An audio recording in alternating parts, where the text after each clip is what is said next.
شب شما بخیر باشه. طبق روال هر شب، شنبه تا چهارشنبه رأس ساعت 22 از تهران پایتخت ایران، هر کجای دنیا هستین و یوتیوب رو میبینید، برنامه رئالیتی، تنها برنامه تخصصی پزشکی در سوشال مدیا. امشب هم مثل هفته قبل آقای دکتر سلطانی، اورولوژیست متخصص کلیه و مجاری ادراری، مهمان برنامه ما هستن. میخوام بنا به سوالات زیادی که در سرچ هوش مصنوعی و اکسپلور من پیدا کردم، دیدم سنگ کلیه و مجاری ادراری بسیار فراگیره. میخوام خواهش کنم آقای دکتر راجع به این موضوع صحبت کنن.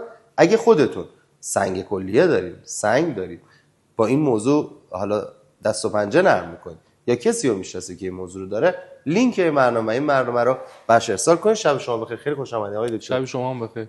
برنامه قبلی خیلی مفصل و خوشگل راجع پروستات صحبت کردیم. الان می‌خوام بریم سراغ سنگ کلیه. این سنگ کلیه هم وراثتی میتواند باشد یا خیر؟ من با این سوال دوست دارم شروع کنم چون بابام داشته، من دارم، اینا این موضوع هست. بله، این که سنگ کلیه شما مثلا این تو بعضی از خانواده‌ها خیلی بیشتر دیده میشه. بله. زمینه فامیلیال داره، زمینه وراثتی میتونه و ژنتیکی داشته باشه.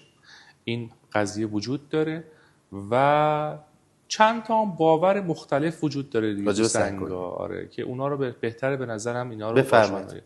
یه نکتهش اینه که وقتی که یه بچه مبتلا به سنگ کلیه میشه، پدر مادر سوال اولشون میگه بچه‌هام سنگ کلیه میگیرن. اصلا ما یک سرفصلی وجود داره تحت عنوان سنگ کلیه کودکان که اصلا ساختارش از سنگ کلیه بالغین جداست.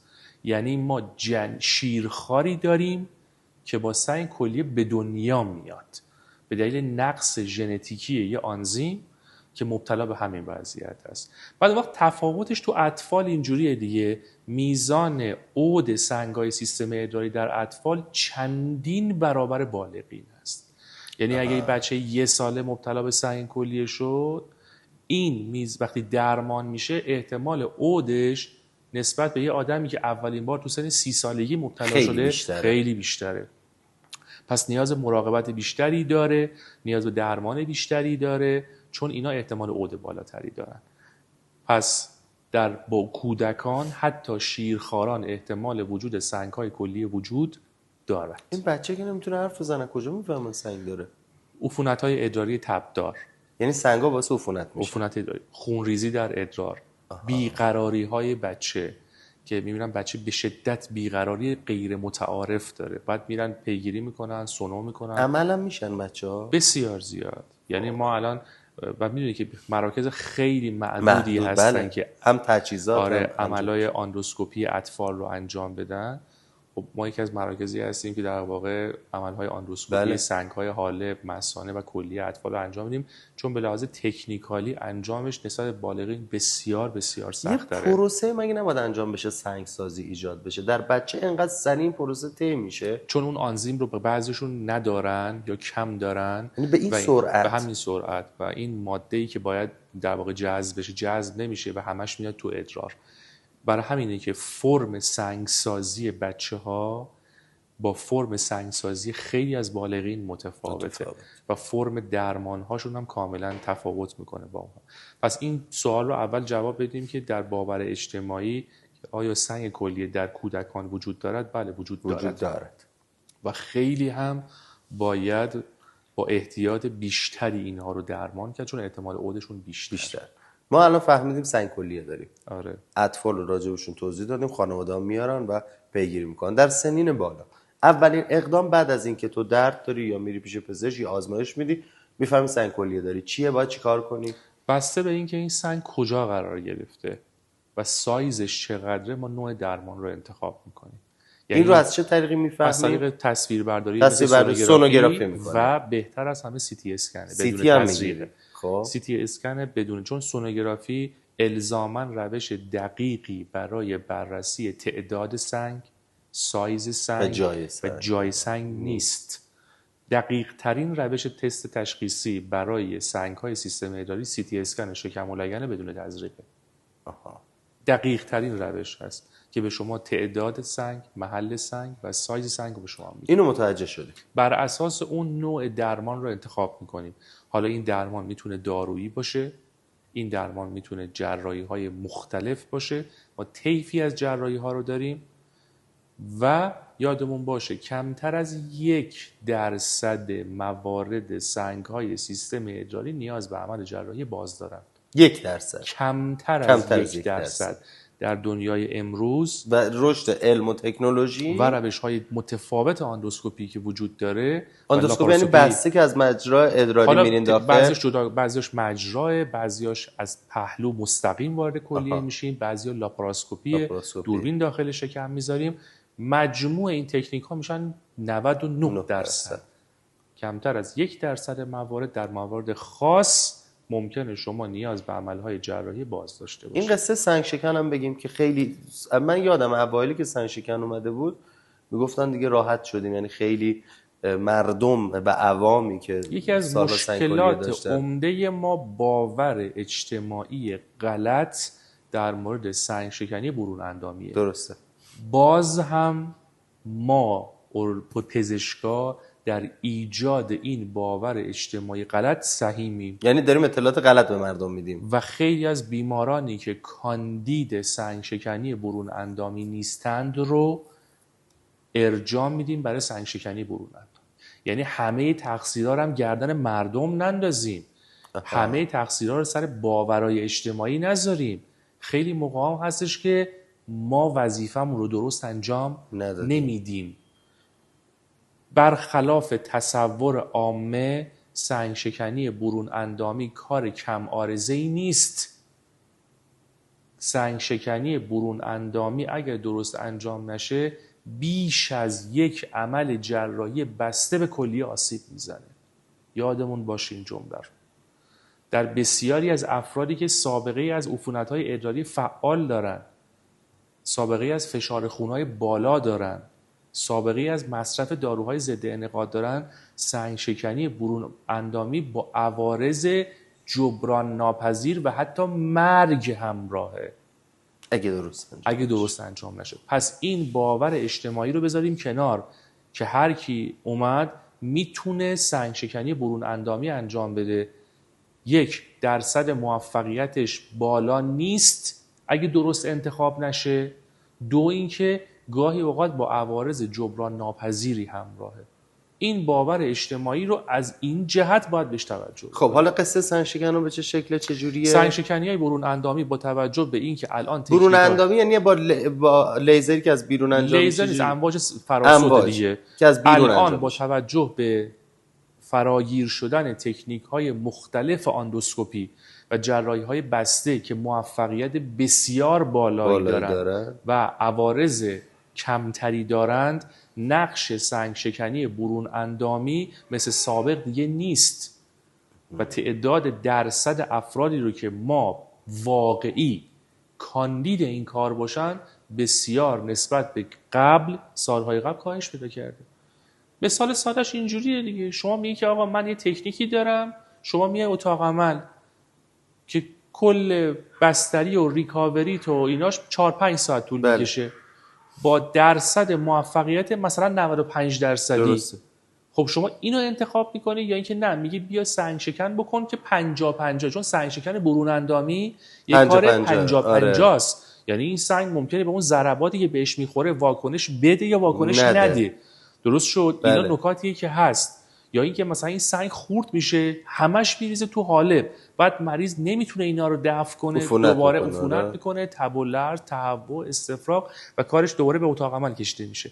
پس سنگ شکنی برون اندامی جایگاه خودش رو دارد ولی بسیار محدودتر نسبت به سالهای قبل و هر بیماری که میاد روش‌های جدید اومده و نکته دیگر اینه که در افراد بالای 95-100 کیلو معمولا سنگ شکنی برون اندامی اثر بخشی موثری نداره، چون چربی و اینا اجازه عبور امواج رو نمیده. اینا محدودیت هایی که سنگ شکن برون اندامی سنگ‌های بزرگو چیکار باید بکنیم؟ بستگی داره کجا باشن. خب. بستگی داره داخل کلیه باشن، تو حالب باشن، کلیه مثلا لگنچه میگین درست؟ پایین کلیه درسته؟ اون جایی که در اونجا. واقع سنگ جمع میشه قسمت لگنچه است. بعد از اونجا حرکت میکنه میاد تو حالب، درسته؟ اگه سنگ های کوچیک‌تر باشن، اگه بزرگ باشه اونجا میمونه. بله. اونی که اونجا هست تو لگنچه هستم شما میتونی خارج کنی. ما مستقیم میریم دیگه از طریق اندوسکوپی میریم تا همون لگنچه. آره. خوردش میکنین میکشینش بیرون، درسته؟ آره. البته 2 تا تکنیک وجود داره.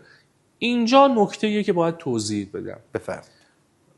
تو قسمت پروستات هم توضیح دادیم که بعضی وقتا ما بعضی از روش‌های بسته رو یه جوری به مردم ارائه میکنیم که انگار میخوایم بفروشیم. آره نه، که نشون میخوایم بدیم یک روش جراحی کم تهاجمی بدون عارضه است با موفقیت 100%. یادمون باشه تو پزشکی هر کاری میتونه عارضه داشته باشه و بعد اینو بگیم به مریض. باید به مریض بگیم. ما یکی از مشکلاتی که الان داریم مواجه شدیم با عوارضی که توی روش‌های جراحی بسته وجود داره. یعنی ما به بیمار پرزنت میکنیم که آقا شما میای فلان جراحی بسته رو انجام میدیم، حالا تو اینستاگرام، یوتیوب، بیمار به خاطر راحتی میپذیره. جنبه مثبتشون یه جوری به بیمار پرزنت میکنیم، میگیم که این اتفاقات میفته که بیمار خب میگه خب وقتی که این هست چرا من باید روش دیگر رو انتخاب بکنم. یه روشی الان وجود داره توی سنگ‌های داخل کلیه که در واقع بالای 2 سانت هستن و برای کاندید سنگ شکنی برون اندامی نیستن. ما 2 تا تکنیک داریم. یه تکنیکش استانداردش اینه که بهش میگن PCNL. ما از پهلو 1 سانتی متر باز میکنیم، از طریق آندوسکوپ مستقیم وارد کلیه میشیم، سنگ‌ها رو خورد میکنیم، همه رو در میاریم. درست. یعنی چیزی رو باقی نمیذاریم که بیمار خودش و زیر دید کامل مشرفی. کامل زیر دید. آره. وارد کلیه میشیم، اونا در میاریم. خب طبیعتاً تو سنگ‌های خیلی بزرگ روش استاندارده و توی تایم مناسبی میشه این کار رو انجام داد. یه تکنیک دیگری الان وجود داره که جزو تکنیک‌های استاندارده، بهش میگن ریرس. در واقع از پهلو وارد نمیشیم، کلیه سوراخ نمیشه، از مجرا وارد میشیم، از تو حالب میریم با یه روش، با یک آندوسکوپ بسیار باریک 3 میلیمتری میریم که سنگ‌های داخل کلیه رو با لیزر بشکنیم. روش خوبیه اما نه برای هر بیماری. اونم باز شما الان این مشکلمون اینجاست. الان مشکلمون اینجاست. ما میایم توی در واقع سوشال مدیا خصوصا اینجوری پرزنت میکنیم. تکنیکی وجود دارد که شما صبح میای کلیت عمل سوراخ نمیشه، ریسک خونریزی نداری، لقاحت ندارد، شما فوقش بعد از ظهر مرخص میشی، فردا صبح سر کاری و همه چیز اوکیه. خب شمایی که دارید اینو میشنوید ترغیب میشید، جذب میشید که پس این خیلی بهتره که من بیام این کار رو انجام بدم. اما باید بدونیم ریرس تکنیکی هست که برای سنگ‌های متعدد کلیه قابل انجام نیست یا زمان بره. معمولاً برای سنگ‌های منفرد زیر 2 سانت استفاده میشه، اونم به شرطی که تو لوکیشنی باشه که قابل دسترسی کامل باشه. نکته بعدی، سنگی خارج نمیشه، سنگ با لیزر خورد میشه و اینها. حالا اگر خیلی خوب خورد بشه مریض تو دفعش مشکلی نداره، ولی اگر این به پارتیکل هایی که تقسیم میشه زیاد باشه مریض باید خودش اینا رو دفع بکنه. آیا برای سنگ های بزرگ شاخ گوزنی قابل انجامه؟ اگر هم قابل انجام بشه ساعتها زمان میبره و حساب بکنید مریض 4 ساعت باید توی پوزیشنی که پاها بالا قرار گرفته قرار بگیره. اینا چیزایی که ما نمیگیم، اینا چیزایی که ابعادیه که این تکنیک داره و اون مریض نمیگیم و بعد مواجه میشیم با بیمارایی که مثلا رفتن یکی دیگه از سنگ خورد شده، یه سریش باقی مونده، بعد مریض دوباره برمیگرده و هی این سیک تکرار میشه. پس ریرس تکنیک خوبی هست، عوارضی رو داره، ولی برای هر بیماری قابل انجام نیست. اینو ما نمیگیم. یعنی نمیگیم که آقا شما این که اومدی کاندید این کار نیستید، ولی پرزنتیشن ما به گونه‌ایه که هر بیماری با سنگ کلیه با هر سایزی کاندید این کاره و با یک سشن این کار قابل انجامه.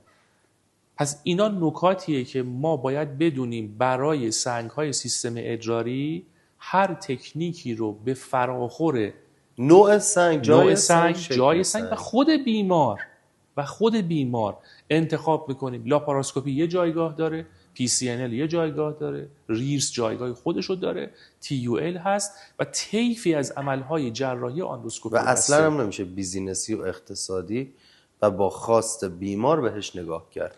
باید همه دو تا خواست 4 بیمار رو تا ما ایجاد میکنیم با دادن دیتا اشتباه. بله. گاهی اوقات دیتا اشتباه نمیگیم، دیتا رو کامل نمیگیم. غلطه دیگه، اونم غلطه. ما دیتا رو یه بخشیشو میگیم، به لحاظ علمی هم درسته ها، ولی اونی که باید بگیم و نمیگیم، چون میدونیم اگر اون محدودیت ها رو بگیم بیمار جذب نمیشه.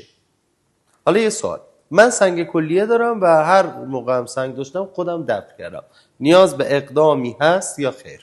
100% نیاز پیگیری هست. 100% شما باید رژیم غذایی داشته باشید، باید از داروهای پیشگیری از سنگ استفاده بکنید، آزمایش‌های تکمیلی رو انجام بدید. گاهی اوقات هستش که شما مبتلا به بیماری زمینه‌ای هستید که با رفع اون بیماری زمینه‌ای اصلا داستان سنگ کلیه‌تون برای همیشه از بین میره. اینا حتما نیاز پیگیری داره. حالا تو قضیه تغذیه خدمتتون گفتم یه باور اجتماعی غلط وجود داره که هر کی سنگ کلسیم اگزالات داره لبنیات نخوره. این اصلا کاملا اشتباهه. کشک نخور سنگ کلیه میگیری. اگه میگن کشک نخوره دلیل داره، چون کشک شوره، به خاطر نمکش نباید بخوره. افرادی که سنگ‌های کلسیم اگزالاتی دارن باید محدودیت در نمک، اگزالات و اسید اوریک ایجاد کنن. برای کسی که نوع سنگش و آزمایشش و شکلش مشخصه. تو سنگ‌های کلسیم اگزالاتی شما محدودیت تو نمک میذاری، گوشت قرمز میذاری، حبوبات میذاری، توی آجیلا بادوم زمینی، بادوم هندی که اسید اوریک خیلی بالایی دارن، توی اونایی که کافئین زیاد دارن مثل چای پررنگ، نوشابه‌های سیاه، نوشابه انرژیزا، اینا همه اگزالات خیلی بالایی دارن، ولی طرف میتونه هفته 3 بار لبنیات بخوره. اتفاقا اصلا جمله برعکسه، نخوردن لبنیات تحریک سنگسازیه، چون وقتی شما لبنیات نمیخورید بدن سعی میکنه کلسیم رو از جای دیگه بازجذب کنه، پس میزان کلسیم تو ادرار افزایش پیدا میکنه. اینا باورای اشتباهه که ما باید اصلاح کنیم. داروهای پیشگیری از سنگ باید استفاده بشه. پس اگه سنگ کلیه داشتین و دفع می‌کردین، حالا سالی یه بار، چند سالی یه بار، حتما به پزشک مراجعه کنین و پیگیری کنین و آموزش‌ها رو یاد بگیرید. سوال بعدی، من سنگ کلیه داشتم، بابام سنگ کلیه داشت، آب چشمه علی فلان رو آوردیم خورد، دلستر شرکت ایکس رو یه صندوق خریدیم بابا خورد، سنگش دفع شد. 1000 تومن هم خرج این دکترا نکردیم. اولا یادمون باشه ما در دنیا دارویی نداریم که سنگو از بین ببره. پس سنگ موجود با دارو از بین نمیره. اگر ما دارو یا هر محلول یا هر آبی میخوریم فقط برای پیشگیری از بزرگتر شدن سنگ موجود یا تشکیل سنگای جدیده. درست. پس این باور که من یه چیزی خوردم سنگم آب شد ما نداریم. نوع آب مصرفی آیا در سنگ‌ها تأثیر داره؟ نه. حجم مایعات مصرفی مهم. دلستر بخور سنگ دفشه هیچ فرقی نمیکنه. از همه بهتر آب معمولیه، نه آب تصفیه شده، نه آب معدنی، همین آب معمولی. شیر و باز میره آب بخوری. فقط مایعات مهمه. مایعات از همه بهتر آب معمولی. نوع آب مصرفی تغییری در وضعیت ایجاد نمی‌کنند. اینی که من آب چشمه فلان جا رو خوردم، ما باید فکت علمی داشته باشیم. غلطه. تا زمانی که شاهد علمی نداریم پس نمیتونیم به بیمار توصیه بکنیم. پس به این ترتیب نوع محلول هایی که ما مصرف میکنیم یا نوع آب مهم نیست، حجم آب مصرفی مهمه. اینا نکاتیه که باید حتما لحاظ بکنیم. راجبه سنگ کلیه و مجاری ادراری نکته مهمی بوده من نپرسیده باشم، فکر میکنید اینجا کلیاتش همینه دیگه که در واقع ما جدی بگیریم، مراقبت ها و پیشگیری ها رو حتما انجام بدیم. کسایی که عمل میشن نیاز مراقبت بیشتری دارن. تکنیکی که انتخاب میکنیم بسیار بسیار حائز اهمیته. همیشه انتخاب تکنیک اشتباه عوارض جبران ناپذیری داره و گفتم چسبیدن به یک نوع تکنیک و ارائه برای همه سنگ‌های سیستم ادراری این کار اشتباهه. هر تکنیکی جایگاه خودشو داره، محدودیت‌ها و عوارض خودش رو هم داره. پس تکنیکمون رو درست انتخاب بکنیم و مریض رو توجیه کامل بکنیم که مریض تو ورطه کار اشتباه قرار نگیره. خیلی ممنونم حضور شما. خیلی خوشحالم که شما قبول کردین بیاین، سلامت باشید. چون که میدونین که مردم الان دارن دیتاهای علمی و سرگرمی و تفریحاتشون رو در بستر فضای سوشال مدیا پیدا میکنن. حقیقتا در فارسی زبانها و در ایران محتوای علمی که پیدا کنیم در حوزه پزشکی که بیزینس، همین صحبتایی که شما فرمودین، و بحث درآمدی و تجارت و اقتصاد و نگاه سود و منافع توش نباشه نیست. یعنی ما نداریم تو بری یه چیزی رو سرچ کنی، جواب علمی یه ویدئویی بیاد برات بالا، بگی سنگ کلیه دارم، به تو راه حل واقعی بده. حتما یه بعد منافعی توش هست.